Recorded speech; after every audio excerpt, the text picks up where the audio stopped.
Hoops talk for the streets. Family, I had to jump back in on the mic because we had a bomb drop mid-episode, me recording with my boy Wole that's about to come out. I gotta talk about this Kyrie Irving trade. I didn't know my son was about to get traded mid-episode. This shit is wild. This shit is crazy, right? So, Kyrie Irving getting traded to the Dallas Mavericks. Kyrie Irving getting paired with Luka Doncic. And this may be one of the best offensive backcourts in NBA history, right?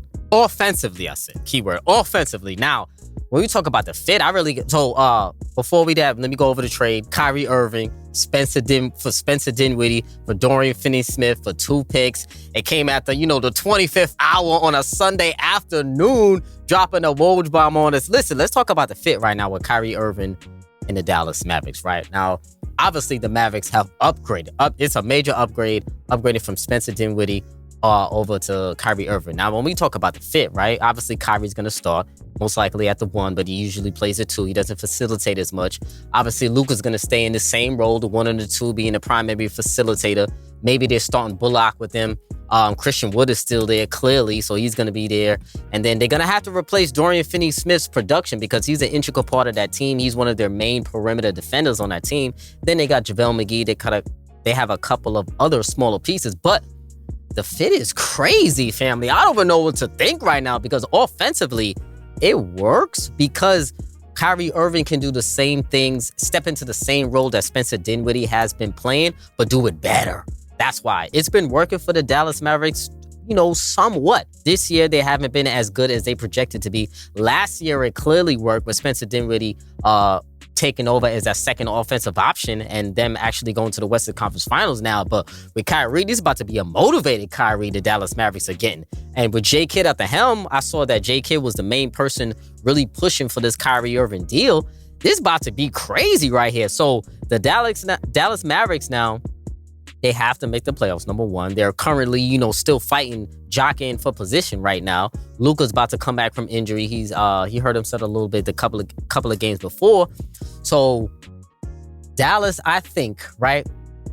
How much does it propel them in the upper echelon of the West? I still feel like they're around the spot where they're gonna be because Kyrie Irving is great. Don't get me wrong, but the rest of the West is just as good also as well. So does this Kyrie Irving trade make the Dallas Mavericks the favorite in the West? No, not in my opinion. Does it make them more formidable in the West? Obviously, clearly. So we're going to see if they have another move to make right before the deadline. But right now, does this make them a better basketball team? Absolutely, 100%. And Kyrie Irving in the West, about to get sticky, Kyrie Irving in the West. And what's going to happen to his All-Star bid right now? Because he was voted in as an East All-Star, but I think it actually doesn't matter because they don't play East vs. West conference battle which is what I talked about in my last clip, that we need an East vs. West All-Star game. You see the problem right now. Look at that. But Kyrie Irving of the Mavericks is going to be show-stopping. It's going to be electrifying offensively, and we're going to see how that works moving forward because I do feel like it's going to be a seamless transition for Kyrie because he can step into that Spencer Dinwiddie role. Now, as far as the Nets go, I don't know why you accepted this package. Listen, I like Dinwiddie. I like Dorian Finney-Smith, but that's not enough for no Kyrie Irving and some picks. That's really not enough. I'm going to be honest. I talked about it in the episode with Wole. I thought there was a CP3 package, if that was a possibility. All the other packages, I guess, weren't really that great, but wow, it must have gotten so bad where Kyrie said, I'm really not playing for you guys again if you don't trade me by Thursday. So this clearly was a desperation type move. And I know Laker fans are pissed off that they didn't get this deal done because everybody thought the Lakers were the number 1 destination for Kyrie. But like I said, on the Nets side, getting Dinwiddie, Dorian Finney-Smith to some picks, that's not really a championship caliber team right now because we still don't know what we're getting from Ben Simmons. Now, KD right now, what's going on in his brain? Does he want to stay past the deadline?